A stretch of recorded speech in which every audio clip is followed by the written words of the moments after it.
Part of the thing about the design process is like having constraints forces you to focus. And so even if you're a merchandising team or an internal team, if you're thinking about your customer space too broadly, then you can't focus and you end up trying to like serve too many needs and you're not meeting any.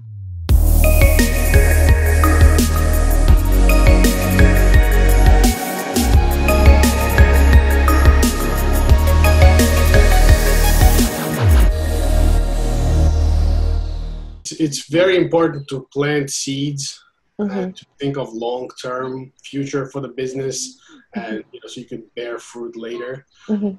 It's very difficult when you're going through a stressful time like we're going right now to kind of slow down and take steps back. And so I think an important part that people forget is, what we spoke about last time, in discovery, you're trying to achieve a better user experience that essentially reflects a better customer experience. So in the discovery phase, you need to look at your business as a whole, look at your data, look at current options, opportunities, nice to haves versus must haves. I want to kind of get into those details. A lot of it is obviously fundamentals and philosophical things to consider. I want us to be a little bit more granular for people that are going through a drastic digital transformation today. How would they use a discovery workshop, whether with or without third-party assistance like an agency or like even internally? Let's dive into the discovery workshop. Yeah.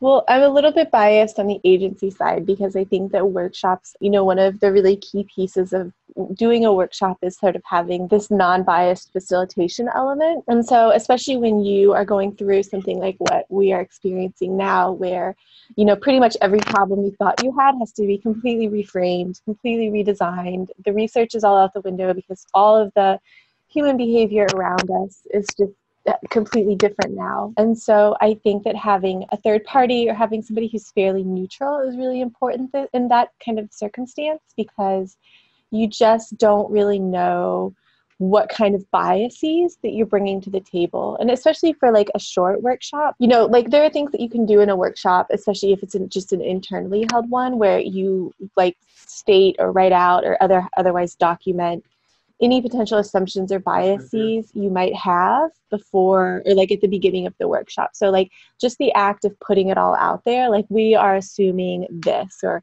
we are biased towards this particular kind of customer, can go a long way to kind of sorting out potential threads that could be problematic when you start to approach your outcomes and you get a little bit more into when you're doing that double diamond approach, as you're kind of coming into the end of the second diamond. You don't want the information or the data that you've put into the process at the beginning to be flawed in some way. And so, any example that you could think of the top of your head? Yeah, I mean, I think that like oftentimes, especially in e-commerce, people, internal teams or merchandising teams, I worked for like a large department store at one point, and that they kind of have the attitude that, we're serving anybody that wants to buy, because our inventory is they had a product catalog of like 250,000 pieces of inventory. It is a massive product catalog. Part of the thing about the design process is like having constraints forces you to focus. And so even if you're a merchandising team or an internal team, if you're thinking about your customer space too broadly, then you can't focus and you end up trying to like serve too many needs and you're not meeting any.